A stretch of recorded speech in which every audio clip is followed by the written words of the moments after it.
Yes, alright, nkulamusizaako nnyo bali kwekuumira ku Yugi Update TV. Atolowooza bomu eyategeddwa ennaku eziyise mabega terese backfire era bwenjogerera ba officers abali ku ranks ez'owaggulu wenjogerera badetainingiddwa bakwatiddwa ng'okunoonyereza we kugenda maaso. Kakati nno kitegeeza bomu omusango guno gulandaze ne gutuuka ku international level nga kuyingiddemu abanene abasobola okuba nga banoonyereza entabwe eva kuki ekintu ekitadde eggwanga ku bunkenke gwe mukwano gwange ali yampuliriza. Oli ku Yugi Update TV ko sinziro bango tuwuliriza gwatannatuyungako nkutegeeza nti kirira wansi waliwo ekigambo subscribe kikooneko. Jjukira nti nno oli nakuleetera information nga General Muhoozi Kainerugaba Chief of Defence Force atoye order ewa General Otto asobole okubaako ne ba military officers abali ku ranks ez'owaggulu abakwatibwa era nga ensonga tebagituwa tetwamanya bano waaki baali bakwatibwa wabula leero we tuvuddeyo ne tutegeera nti bano ensonga zaabwe zaali zeekuusaako ku bomu eyategebwa e Kaleerwe era nga bano balangibwa okuba nga bagenda mu maaso n'okukwatagana n'abayeekera ba ADF okusobola okulaba nga bapenetratinga okuyingira Uganda okusobola okutega bombs ez'enjawulo. Era bwenjogerera military emaze okulangirira bano nga yabakutte era yabadetaininze. Kino nno bakikoze okusobola okulaba nga bateekawo ebyokwerinda mu ggwanga bannayuganda baleme kubanga batya ku bikolwa ebigenda mu maaso ebikolebwa naddala eby'okubatuka mu bomu naddala mu bino ebiseera ebyakalulu nga general campaign zisemberedde bannayuganda kigambibwa nti kati bali ku bunkenke era batya nnyo beeraliikiridde naddala abo abawagizi b'ebibiina byabwe kubanga bomu zeeriisa nkuuli enkya ensanzi zino.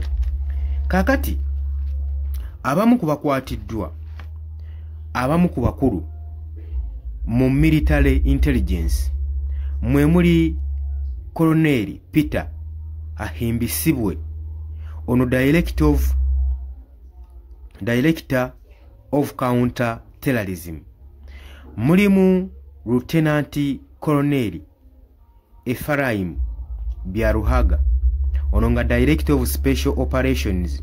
Bano no badetainingiddwa wali eri Embuya ku intelligence headquarters mu Kampala naye ng'okukwatibwa kwabwe kuteereddwako order okuva General Muhoozi Kainerugaba asobole okuba nga bakwatibwa bagende mu maaso n'okunoonyereza ku butujju obugenda mu maaso mu ggwanga era bano balangibwa omusango gw'okuba nga bakwatagana n'abatujju aba ADF okusobola okulaba nga bateekawo embeera etali nnungi mu Uganda.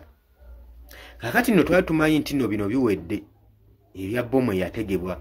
Jjukira nti nno bomu zino ezijja zitegebwa zonna zonna ziriko akabuuza tetumanyi waaki bomu zino zitagetingiddwa mu kaseera ke kamu nga 2026 gen election zinaatera okuyengera okutuuka.